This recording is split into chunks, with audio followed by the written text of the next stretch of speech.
예, 안녕하세요. 헤브론 교회 성도 여러분. 한 주간도 평안하셨습니까? 오늘은 가스펠 프로젝트 신약 네 번째 시간입니다.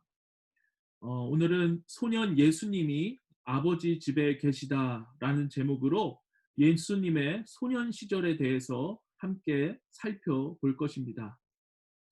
우리는 누가복음을 통해서 예수님의 어린 시절이 어떠했는지를 볼 수 있습니다. 오직 이 누가복음만이 예수님의 어린 시절에 대해서 기록하고 있습니다. 그래서 이것이 누가복음의 소중한 이유 중에 하나입니다. 아마도 이 누가의 예수님의 어린 시절에 대한 기록은 누가가 예수님의 어머니이신 마리아에게서 들은 이야기일 것입니다. 누가는 예수님의 탄생 사건에 관해 마리아가 어떻게 생각하고 느끼고 간직했는지를 상세하게 묘사했었습니다. 목격자의 증언을 통해서만 알 수 있는 그런 세밀한 이야기들이었습니다. 아마도 이때 예수님의 어린 시절에 대한 이야기도 들을 수 있었을 것입니다.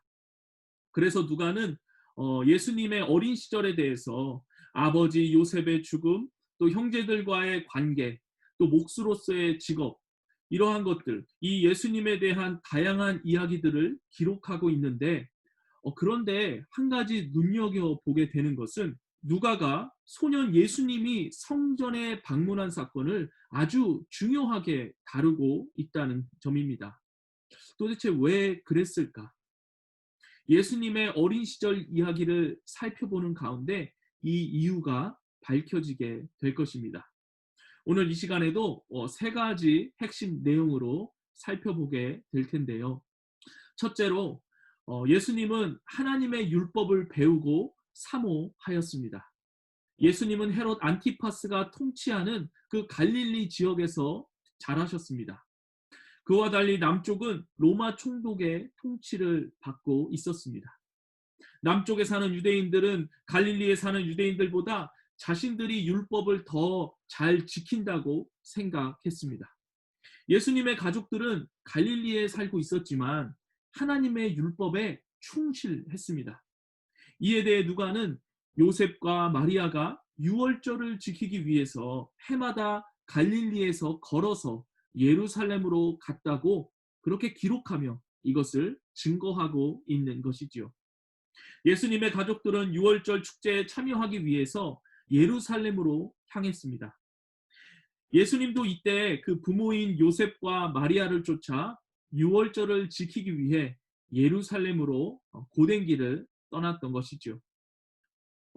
유월절 절기를 준수하는데 가장 중요했던 것은 유월절 양을 바치는 일이었습니다. 이를 통해 유대인들은 하나님이 그들의 조상들을 애굽의 노예 생활에서 어떻게 기적적으로 이끌어 내셨는지를 기억해냈습니다. 우리 주님은 희생제물로 바쳐진 어린 양과 문설주에 칠해진 그 피를 통해 애굽을 벌하기 위해 내리신 그 장자의 죽음이라는 그 무서운 재앙에서 자기 백성을 구하셨습니다. 이러한 구약의 희생양 이미지는 후에 예수님에 의해서 성취될 것이었죠. 죄 없는 하나님의 어린 양께서 세상 죄를 위해 제물로 바쳐지실 것입니다. 이제 예루살렘에서 유월절을 다 지킨 요셉과 마리아는 다시 갈릴리를 향해 길을 떠납니다.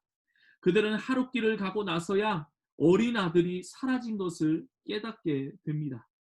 그 당시에는 유월절을 지키기 위해 이 동네 사람들끼리 모여서 함께 다녔기 때문에 예수님의 가족들은 예수님께서 다른 동네 사람들과 또 그 친구들과 같이 있었을 거라고 생각했던 것이죠.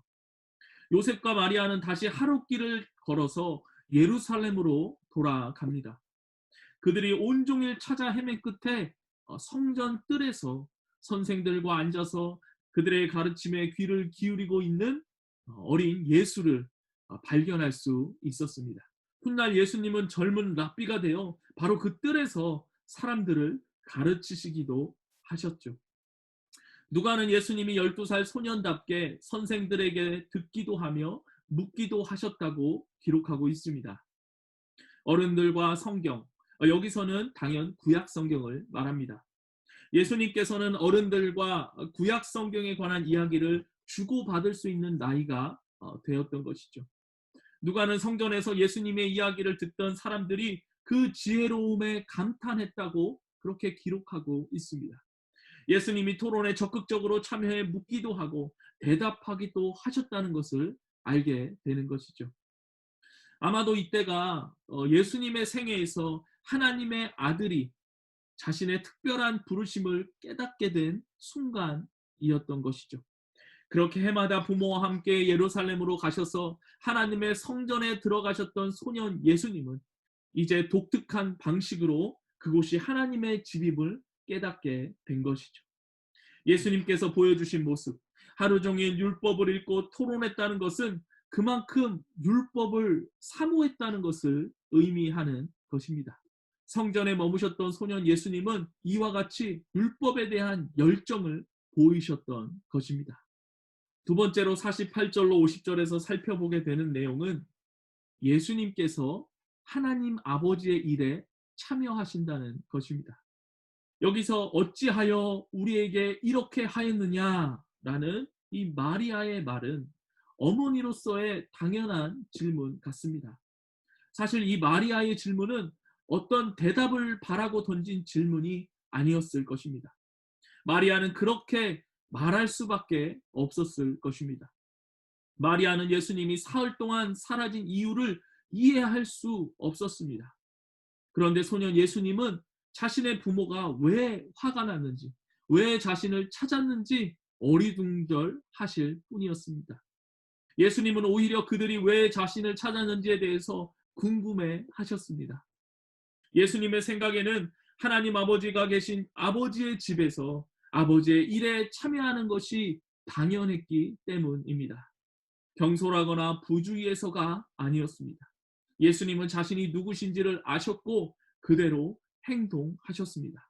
이 소년 예수님이 보이신 반응은 그분의 성육신의 진정성과 자기 정체성에 관한 점진적인 자각을 보여줍니다. 12살 소년 예수님은 하나님이시면서 동시에 사람이셨습니다. 그분은 하나님의 특권을 누리시지 않고 우리가 배우는 것과 똑같은 방식대로 배우셨습니다. 어린이로서 4 더하기 4가 8이라는 사실을 배우셨고 12살 소년이 되어 믿음과 인간관계를 아우르는 삶의 모든 영역들을 배우고 계셨습니다. 예수님은 비록 어린 소년이셨지만 하나님 나라의 참 주인이신 하나님 아버지의 집에서 랍비들과 대화를 나누심으로 예수님 자신이 메시아로서 또 하나님 나라의 복음을 가르쳐야 할 선생이심을 나타내 보이셨습니다. 혹시라도 예수님이 부모를 떠난 일을 두고 예수님이 부모에게 걱정을 끼쳐드린 이 불순종의 죄를 범한 것으로 오해하면 안 되는 것이죠. 죄 없는 12살의 하나님 아들은 단순하게 그때 깨닫게 된 엄청난 영적 계시의 논리를 따라 행동하고 계셨던 것입니다. 성경을 읽어가다 보면 이렇게 가족에게 오해를 받으시는 이 예수님의 모습을 종종 보게 됩니다. 마가복음 3장 20절 21절에서도 보면 이렇게 기록합니다. 집에 들어가시니 무리가 다시 모임으로 식사할 겨를도 없는지라 예수의 친척들이 듣고 그를 붙들러 나오니 이는 그가 미쳤다 하밀러라. 예수님의 가족들은 예수님께서 제때 식사하지 않으신다는 이유로 그분이 미치신 것은 아닌지 걱정했습니다. 예수님은 그저 하나님의 일에 참여하느라 바쁘셨던 것 뿐인데 말입니다. 또한 요한복음은 예수님의 형제들이 예수님을 조롱한 사건을 기록하고 있습니다. 그들은 예수님의 부르심과 사역을 이해하지 못했습니다. 예수님의 가족은 하나님이 예수님의 삶에서 그리고 그 삶을 통해 어떤 일을 하셨는지를 이해하지 못해 그 문제로 애를 먹었습니다. 그래서 예수님의 완전한 순종은 그들을 어리둥절하게 만들었던 것이지요. 그리고 오늘 이 누가복음에서도 소년 예수님은 가장 사랑하는 사람들에게서조차 오해를 받으셨던 것이죠. 예수님의 가족들은 그분의 사명을 이해하지 못했지만 예수님은 자신의 사명을 잘 알고 계셨습니다. 예수님은 성전에서 놀라운 지혜를 보여주셨습니다. 예수님은 자신이 어디에 있어야 하며 무엇을 해야 하는지 정확히 알고 계셨습니다. 예수님은 하나님의 아버지의 일을 하기 위해 그곳에 계셨던 것입니다. 여기 누가복음 2장 49절의 말씀의 요점은 예수님은 하나님의 길을 가르치는 일에 종사해야 한다는 것이었습니다. 성전은 예배의 장소일 뿐만 아니라 가르침의 장소였습니다. 예수님에게는 하나님의 말씀으로 열방을 가르칠 그러한 사명이 있으셨습니다. 비록 지금은 12살 소년에 불과하지만 훗날에 그 사명을 온전히 감당하실 날이 오게 되는 것이죠. 예수님은 하나님의 말씀을 공부하기 위해 모인 사람들과 함께 성경에 관해 토론하셨는데, 이때 주도적인 역할을 하기보다는 다른 사람들과 함께 질문을 던지셨습니다.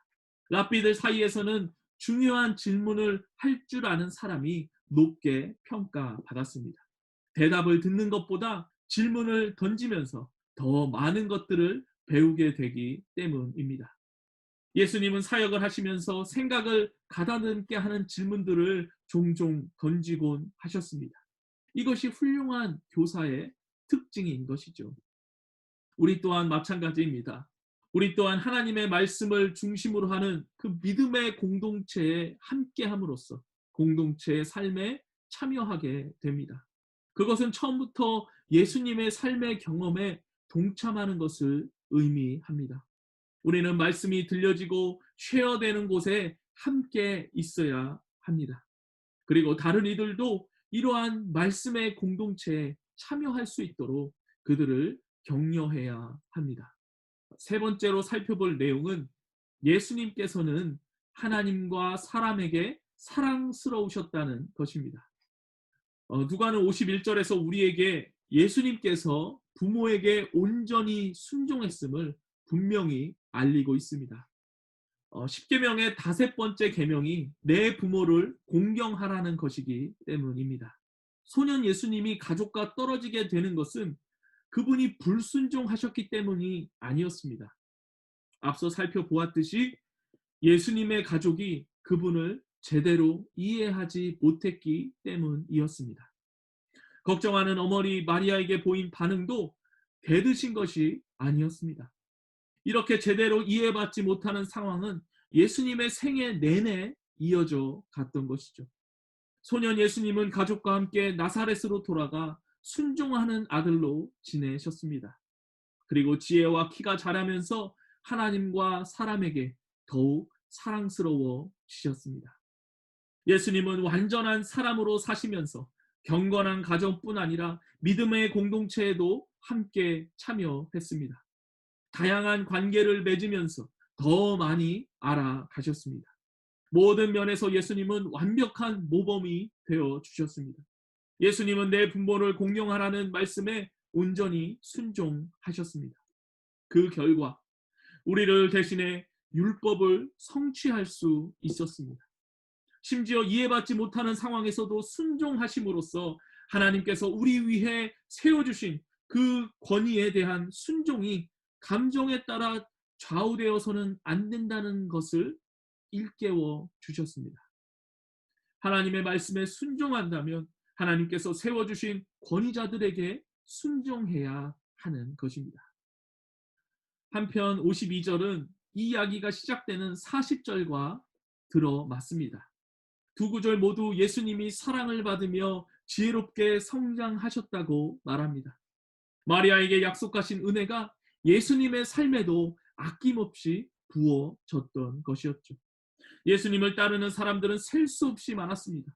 그러나 메시아로서의 기대가 사그러지면서 사람들은 하나둘씩 떠나갔고 결국 예수님은 십자가에 홀로 돌아가셨습니다. 우리는 자주 예수님의 과격한 모습이나 부딪히는 돌과 같은 모습에 주목하곤 합니다만, 그러나 사실은 주님은 생애 내내 사람들과 친밀한 관계를 맺으셨습니다. 어린 시절 예수님은 성전에서 성경에 대한 탁월한 이해로 사람들에게 감동을 주었습니다.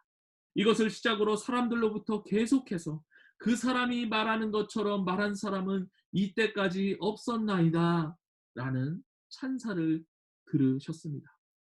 예수님은 지상에서 짧은 생애를 사시는 동안 많은 사람들의 마음을 얻었습니다. 그들은 그분의 말씀뿐 아니라 베푸시는 친절과 온정에 감동했습니다. 예수님은 어두운 세상에서 그들이 빛을 낼 수 있도록 격려해 주셨습니다. 우리도 예수님처럼 우리를 둘러싼 세상과 하나님의 말씀에 참여함으로써 최선을 다해 사람들의 마음을 얻도록, 사람들의 마음을 얻어 그들로 예수님께 나아오도록, 예수님을 믿도록 그렇게 인도해야 할 것입니다. 자, 이제 오늘 배운 내용들을 다시 한번 정리해 보겠습니다. 오늘 우리는 하나님의 말씀을 향한 예수님의 열정을 보았습니다. 소년 예수님은 성전에 머무시며 종교 지도자들과 질문을 주고받으면서 하나님의 말씀에 심취하였습니다. 예수님은 자신의 행동을 이해하지 못하는 부모에게 자신이 하나님의 아버지의 일에 동참하고 있음을 선포하셨습니다. 여기서 하나님의 율법과 하나님 아버지께서 맡기신 사역에 온전히 헌신하시고 지상의 부모에게는 순종하시는 이 완전한 사람으로서의 소년 예수님의 모습을 우리는 엿볼 수 있었습니다. 우리도 하나님을 따르고자 할 때 예수님처럼 주변으로부터 이해를 받지 못할 수도 있을 것입니다. 그리스도 안에서 얻은 새로운 정체성 때문에 주변으로부터 도전을 받을 수도 있을 것입니다. 심지어 가족 중 누군가가 반대할 수도 있을 것입니다. 그러나 예수님의 모범을 따르기만 한다면 우리도 주님의 은혜에 힘입어 우리를 향하신 하나님의 뜻에 순종할 수 있을 것입니다. 하나님께서는 오늘도 여전히 우리를 하나님의 일에 참여하도록 부르시고 계십니다. 그 초청에 기꺼이 응답하여 예수님과 함께함으로써 하나님의 영광을 드러내며 지혜와 순종을 배우고 그 가운데서 자라갈 수 있기를 간절히 바랍니다. 한 주간도 평안하시기를 바라며 저는 다음 이 시간에 다시 찾아뵙겠습니다. 감사합니다.